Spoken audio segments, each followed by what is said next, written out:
Facial recognition solves decades-old murder AI in criminal justice.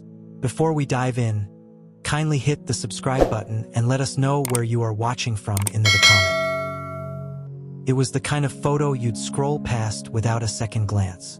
A blurry, sunlit snapshot of a smiling young woman in the back seat of a convertible.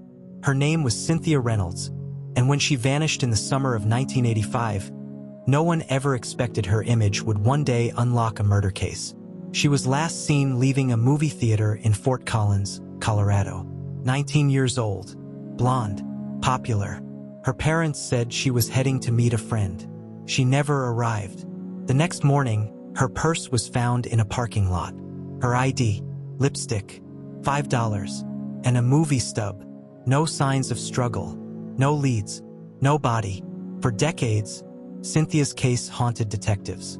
There were rumors she had run away. Others believed she had been kidnapped. Her mother held on to hope. Her father eventually gave up, and the case file grew cold. Until April 2024. That's when a maintenance worker discovered something chilling. While clearing debris near an old industrial site, a rusted oil drum was uncovered. Inside was skeletal remains wrapped in plastic, along with faded scraps of clothing and a bracelet engraved with the letter C. Detectives reopened Cynthia's file. The remains were sent for DNA testing. Dental records were examined, but there were no matches. The case hit another wall. But this time, something had changed: technology. And what happened next wasn't just a breakthrough in Cynthia's case. It would signal a revolution in criminal justice. Detective Laura McKinley, lead on cold cases, decided to try something unconventional. She uploaded the bracelet photo and facial reconstructions into an AI-powered facial recognition database developed for missing persons. The program, FaceTrace AI, was designed to scan billions of images from social media, DMV records, surveillance footage, and public archives. The results were astonishing. Within 48 hours, the system flagged a potential match: a 1984 prom photo from a now-defunct high school yearbook website. It was Cynthia. The system didn't stop there.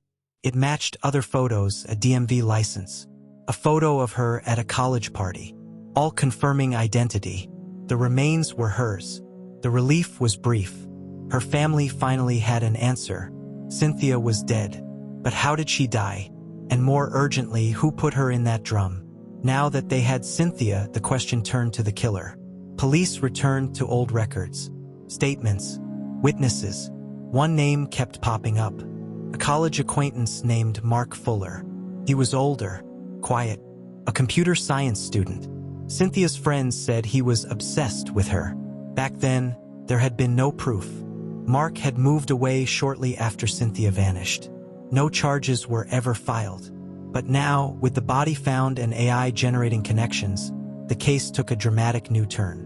FaceTrace AI wasn't just good at identifying victims. It could also track movement patterns, facial matches, and known associations through decades of data. It found an old photo of Mark and Cynthia at a lake party. And then something even more damning: a surveillance still from a gas station taken 2 nights after she disappeared. There was Mark driving an old Ford truck. In the passenger seat, a girl matching Cynthia's appearance, looking dazed. The timestamp, 2:13 a.m., 2 days after she was reported missing. It was the break the case had needed for 39 years. Investigators went to find Mark Fuller. He was now 61, a retired software engineer, living alone in Phoenix, Arizona. They knocked. He opened the door, and the look on his face, like he had just seen a ghost. The year was 2023. In a dimly lit control room deep within a police cyber unit in Illinois, 2 analysts stared at a screen that pulsed with tiny facial frames.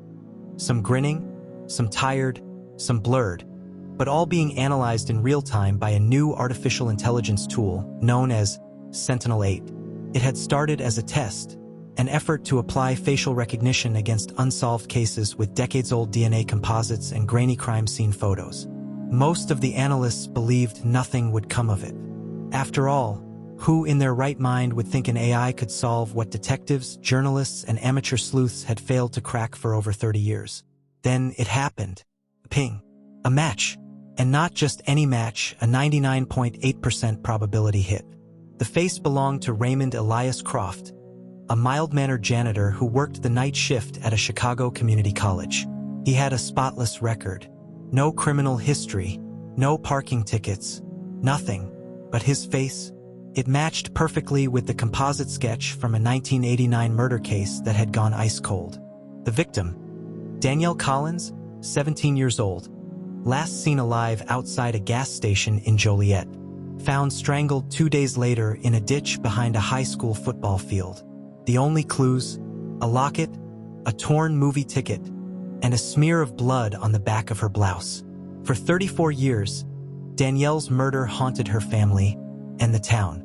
Candlelight vigils were held annually. Billboards went up. Suspects were interviewed, polygraphed, dismissed. Over time, people moved on. But her mother, Evelyn Collins, never stopped asking, "Who took my baby from me?" Now, suddenly, a computer had an answer. Detective Maria Hensley was the lead on the cold case unit. She'd seen her fair share of dead ends and digital false promises. She was skeptical. Still, the AI report landed on her desk with such confidence that she couldn't ignore it. She visited the building where Raymond worked. Nothing about him screamed, "Killer." In fact, he was soft-spoken, punctual, friendly with the security guard. But when she asked him if he'd ever been to Joliet, his reaction was off. He paused too long, swallowed hard, then said, "I don't remember." Maria knew that kind of hesitation. It wasn't the delay of forgetfulness. It was fear. Back at headquarters, she pulled his employment records. Croft had moved around a lot in the early 90s. No stable address until 1996. Nothing before that, almost as if he didn't exist until he was 28. No high school diploma, no military record, no social security number before that year. She dug deeper. Old mugshot archives, DMV photos from neighboring states. Finally, she found it. An expired Wisconsin driver's license under the name Eli Turner. The photo showed a man younger, thinner, but unmistakably him. AI confirmed the match. It got weirder. In 1990, Eli Turner had been listed as a person of interest in a separate case. A 19-year-old college student found dead near a frozen lake in Madison. Cause of death? Strangulation. But there hadn't been enough evidence to make an arrest. After one interview, Turner vanished. Raymond Croft had buried his past, but the AI dug it up. Maria went back to Croft with a warrant for his DNA. He didn't fight it, just nodded and offered his cheek for a swab. 3 days later, the lab results came back.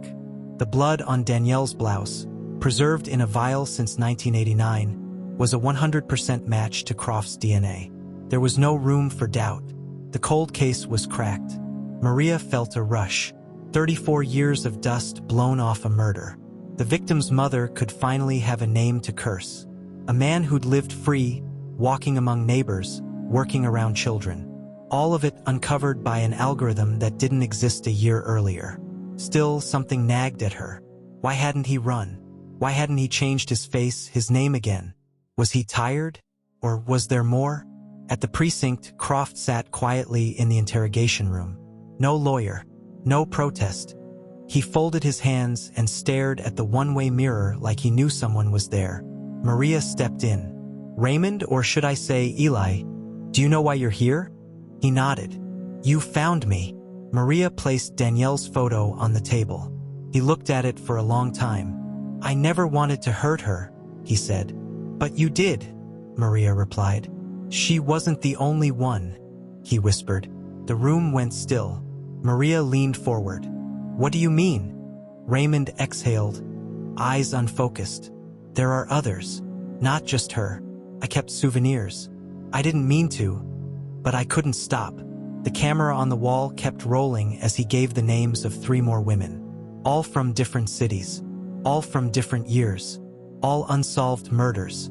Back at the cold case board, pins started moving. Threads crossed. Patterns emerged. Each woman matched a similar profile. Brunette, between 17 to 21. Last seen walking alone at night, always near a public place. Maria realized this wasn't just a murderer. This was a serial killer. The AI had cracked one case, but now it had blown open a string of horrors no one saw coming. Evelyn Collins was called into the station. Maria gently told her the news. "We've identified your daughter's killer." Tears fell. Relief and sorrow tangled together. But when she asked what brought the breakthrough, Maria hesitated. How do you explain that a machine, a learning algorithm, had done what humans failed to do? "You won't believe it," Maria said. But it was a computer. The story hit the media like a lightning strike. Facial recognition solves cold case murder. AI identifies suspect in 1989 killing. Could artificial intelligence replace detectives? Everyone had an opinion. Some praised the tech. Some feared it. Some questioned the ethics. But no one could deny the results. Raymond Elias Croft was behind bars. 3 families had answers. And law enforcement agencies across the country started uploading their old evidence into Sentinel-8, hoping for miracles of their own. Still, Maria couldn't sleep. One night, she sat at her desk and stared at the AI interface. She typed in a question. "Are there more victims connected to Raymond Elias Croft?" The system scanned, matched patterns, cross-referenced data, and then, pinging, match found. Not 1, not 2, 5 more, all from the early 90s, all with unsolved status, all near cities where Croft had once lived. Her screen flickered, then froze. This wasn't just a man hiding in plain sight. This was a predator masked by time, geography, and silence. An AI had just opened the floodgates. For more chilling true crime stories, don't forget to like, comment, and subscribe to the channel. When the facial recognition algorithm flagged a result, no one in the precinct moved. Detective Lane sat frozen, eyes locked on the flickering monitor. A match had been found. Not a maybe, not a partial similarity. A 97.6% positive identification from a mugshot taken in 1985. The name, Gregory Holt. He had vanished over 30 years ago, but the name alone meant nothing. Gregory Holt had no known connection to Margaret Dalton. The victim found dismembered and sealed in concrete. The facial recognition result wasn't a slam dunk. It was just the start. Lane leaned back in her chair, heart pounding. "Let's pull everything we can on Holt. I want birth records, prison records, high school yearbooks if we have to." Within hours, a team of analysts pulled together the ghost of a man long forgotten. Gregory Holt had been arrested in 1984 for armed robbery in Louisiana. He served 5 years, was paroled in early 1989, then disappeared. No driver's license renewals, no voter registration, no credit history, no social media. He became a ghost. "That mugshot," Lane muttered. "Where was he booked?" "Orleans Parish Jail," a tech answered. He was 24 then. And the match? The AI had found Holt's face buried in a scanned driver's license photo, submitted to a digital ID program for homeless outreach just last month. In Chicago. Lane stood. "You're telling me a homeless man in Chicago is our only link to a 30-year-old concrete murder?" "That's what the system says." Team was immediately dispatched. They found him in an alley off Roosevelt Road. Wrapped in 2 coats and cradling a shopping cart full of soda cans, the man looked nothing like the 24-year-old in the mugshot. His beard was a foot long, eyes hollow, skin like leather. When detectives showed the mugshot, he flinched. "I ain't that guy." "You are," Lane replied quietly. "And you know why we're here." The man shook his head, but his trembling hands betrayed the truth. Fingerprint confirmation came hours later. It was Gregory Holt. After 34 years, he was still alive. Lane sat with him in the interview room the next day. "Tell me about Margaret Dalton." He said nothing for a long time. "We know she knew your friend, Brian Cadence. We know she was pregnant. We know she was scared." He winced. "I ain't seen Brian in decades. But you saw Margaret. Before she died.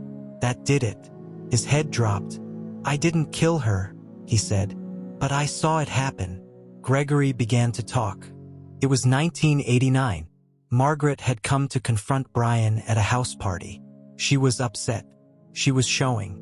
She said he promised her everything, Gregory whispered. But Brian didn't want the baby. Said she was lying. Said she was going to ruin his life. Gregory said he tried to calm them down. He pushed her. She fell. Hit her head. But it didn't end there. Brian panicked. She was still breathing, dazed. He put his hands around her neck. Gregory paused, tears welling. I should have stopped him. Lane didn't speak. We buried her in the basement, poured concrete the next day. And you just ran? He nodded. I didn't know what else to do. I thought it was over.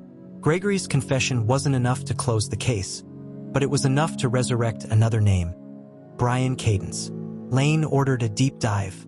Brian had been a rising star in real estate in the early 90s. Married, 2 kids, clean record, but something stood out. In 1991, Brian legally changed his name to Derek Knox. He'd erased his past, and he was still alive, still in real estate, still living in Chicago. A man who built a life over the grave of a murdered woman. Lane sat back, stunned. Facial recognition didn't just uncover a ghost. It had blown open a buried secret. We found the witness, she said.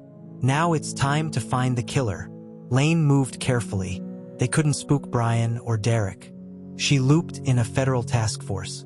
They began surveillance. In a quiet suburb outside the city, they found him. Polished, wealthy, a local philanthropist. He had no idea the past was closing in. Forensics pulled samples from the old crime scene. Traces of hair, blood fragments trapped in the creases of concrete. DNA confirmed it. Margaret had been murdered there, and the DNA on the rope used to bind her. A match to Derek Knox. There was no doubt now.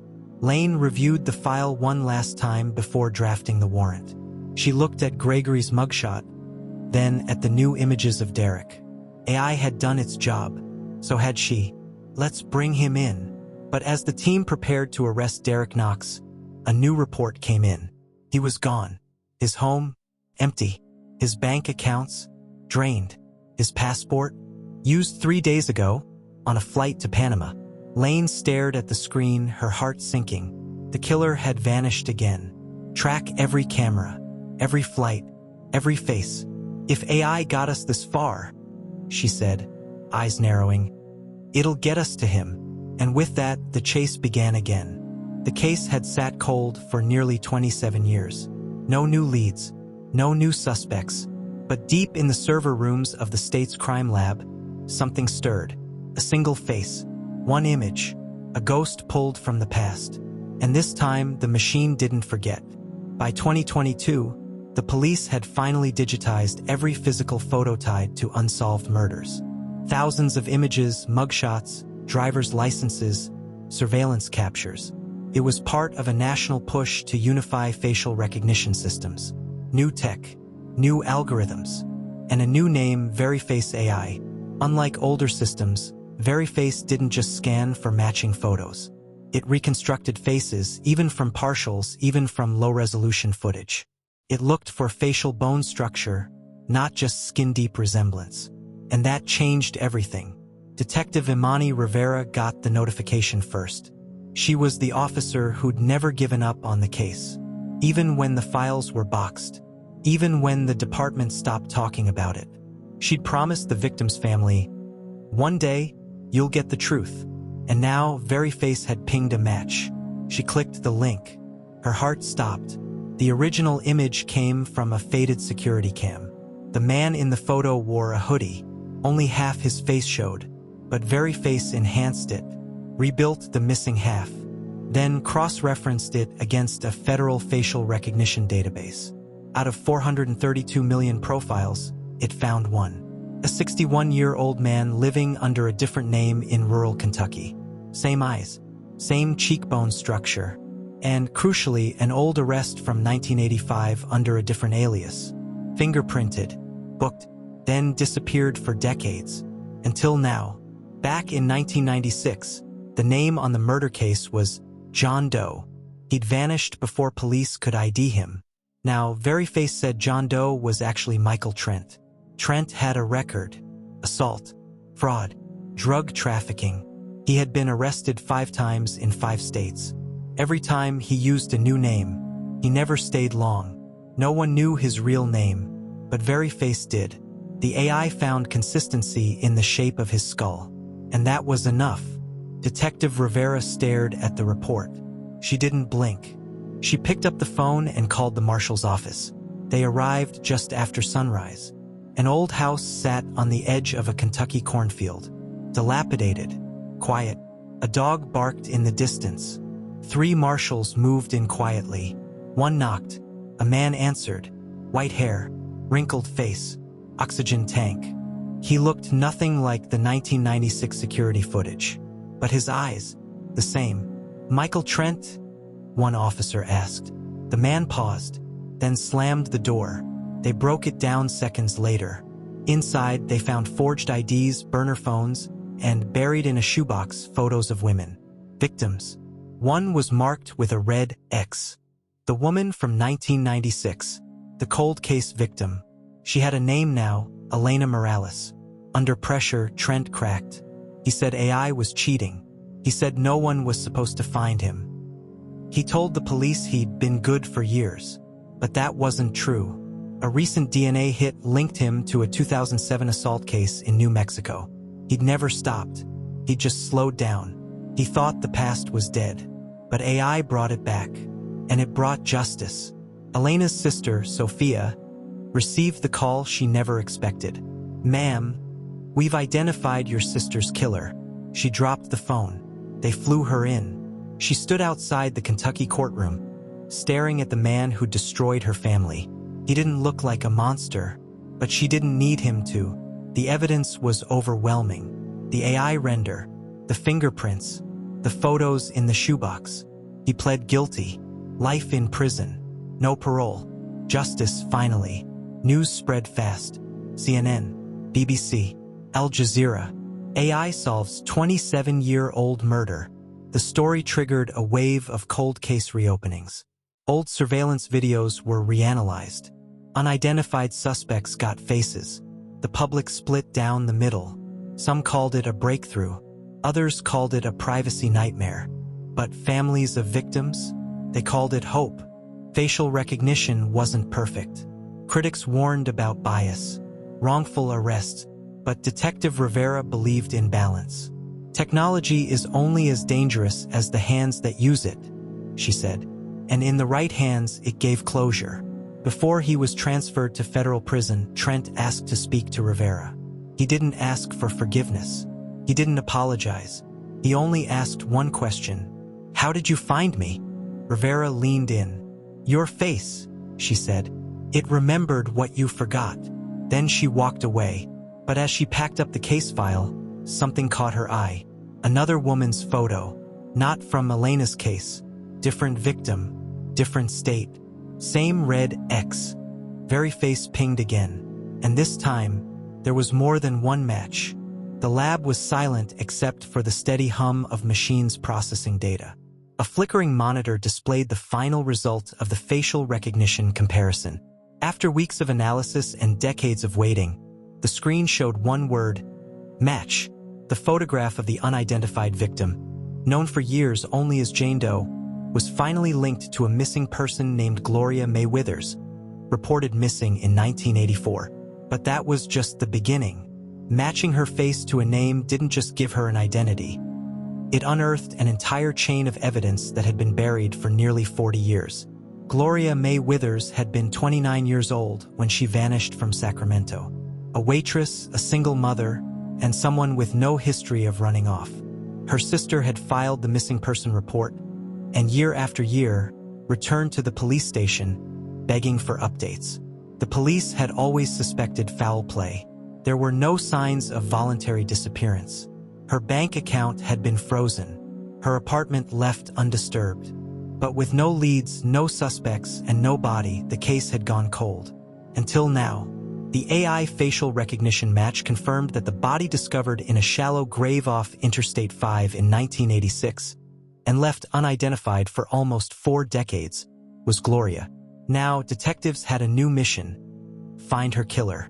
Detective Serena Wallace, now heading the cold case unit, was both amazed and disturbed.